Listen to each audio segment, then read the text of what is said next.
a System 9 Comet power supply, and I have recapped this thing all the way around. Every single cap has been changed, even these what were originally 150 microfarad, or sorry, 100 microfarad, 150 volts, or maybe I got that backwards. I've replaced those. The axial version of those caps is no longer available, so I use rivets and install the radial version of those in here. I have marked on the power supply the fuse values. The third one down is not used, NU. And the big problem with this vintage era power supply is this area. They had a craptastic 2-pin connector that went there. So I have scabbed in the more recent 4-pin version of that, and these are actual wires that came off another Williams power supply, but I had to scab them in over here to the back of the traces. And here, normally there was a jumper wire here, so I've just bypassed that jumper wire. GI relay, which is this blue cube here, working perfectly. I have some female connector housings on the headers so that I don't blow up my work. So there's the -12, +12, 5. Let's get over here to the high voltage. Get on the right pin. -99 and 104. So all the voltages on this power supply are perfect now. I guess there is one more over here. That is coil power. Working perfectly. First boot up of a System 9 Comet MPU, and the client sent the soundboard, which I always prefer. I have recapped the CPU board, the 3 caps you can see in the picture there. There's a 22 microfarad cap right here, and then these 3 100 microfarad caps in the power filter on location. Installed NV RAM. I have repaired one of the lamp drive circuits. I suspect I'm going to have a problem with this one here, though. Look how janky that is. I left it for now, but let's see if that's a problem. So let's boot it up.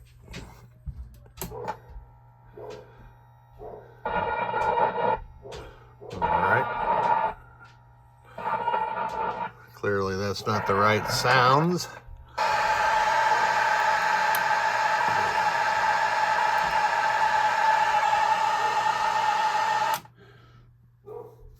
Let's get to the bottom of some of that.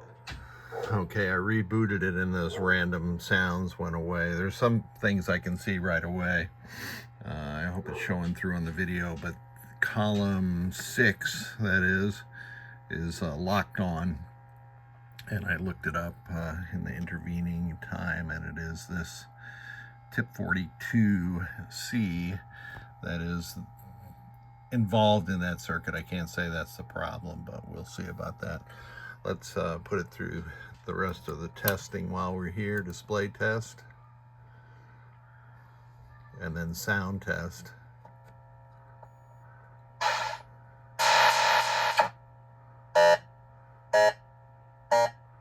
You can see the noises, I guess, are correct. However, at sound position 1 or sound test 1, it's supposed to say, hey! There you can really see that lamp column is locked on. And what is the next test? Oh, solenoid test.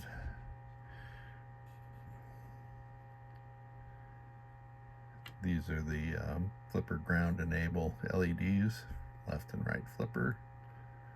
System 9 did not drive the special solenoids via the CPU control, but I can drive them through the switches. I did repair one transistor in this area. It was really, really horrible looking. It's marginally better. It'll look better when I take it outside and wash it down. Next test is switch test, and there are 50 switches Comet will report.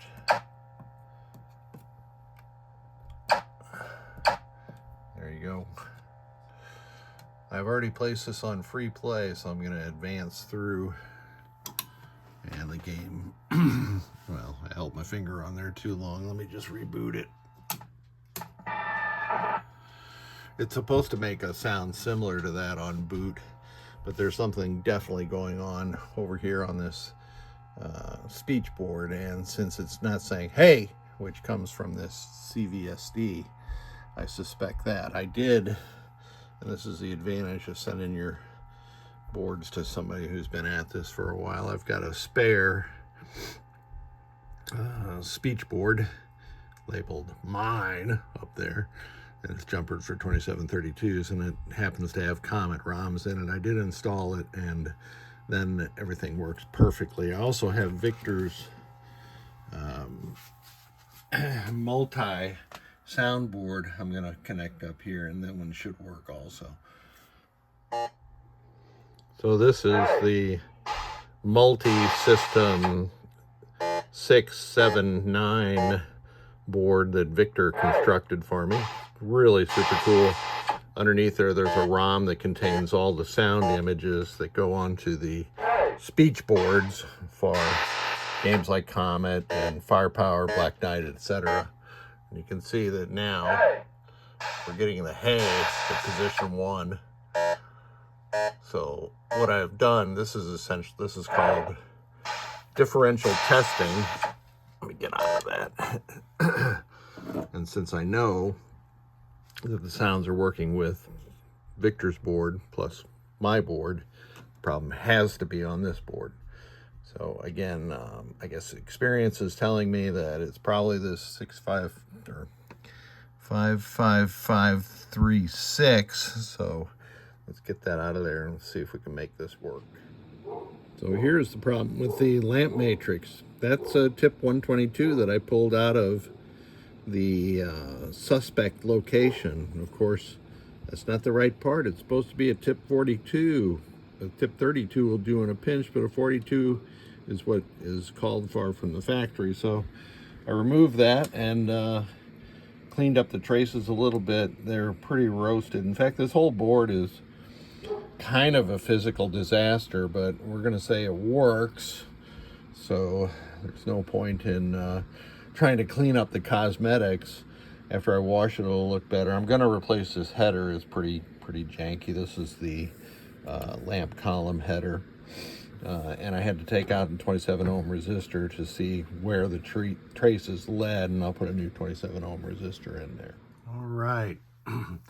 Back at it with this System 9 Comet MPU and speech board booting up. That's more like it. On the soundboard, I suspected the 55536. I was wrong. The problem was with the ROMs.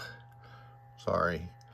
The 2532 ROMs that were in there originally, none of them verified versus what I have in my ROM database. So nothing left to do really except burn new ROMs. These are 2732s. I had to make some modifications to the board to accept 2732s. It turns out that this speech board is really a System 6 or 7 speech board, because a System 9 speech board would have jumpers up here above these two top ROMs that allow the selection of 2532 or 2732. No matter, my friend Jim Paulson, rest in peace, had developed the technique and documented that in the pin wiki. It's pretty straightforward, 2 cuts and 2 jumpers, and you can use 2732s in there.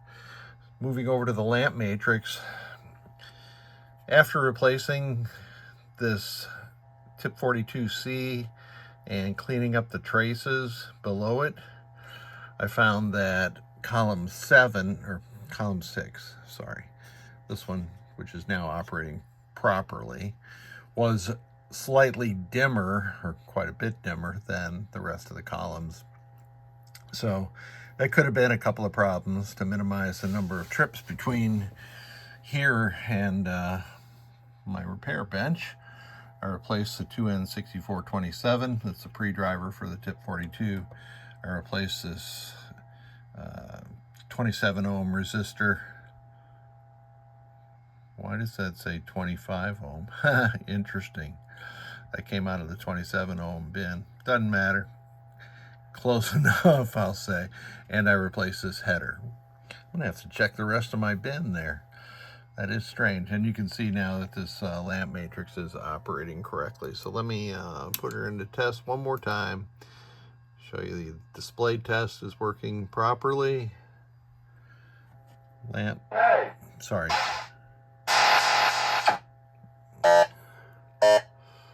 You get the hay this time, which was previously missing.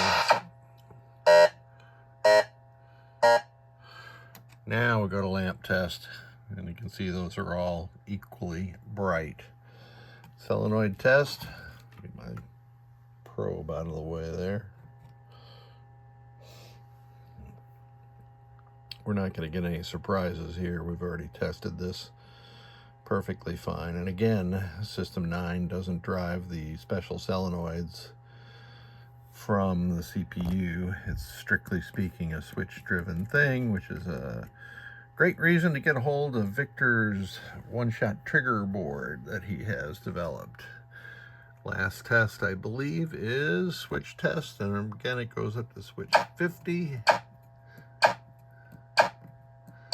That's the diagonal through 46, 49, and 50. What is that, 46? Oh yeah, 48, 49, and 50.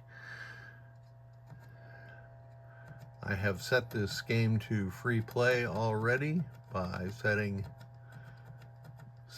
18 to 0. And since we have NVRAM installed, we are going to be in free play. Rebooted. Proper indication on a System 9 7-segment LED of the health. Lamp matrix. Solenoids. This is a coin lockout solenoid. And displays are operating properly. So this old war horse is good to go for quite some time now, and I thank you for sending it.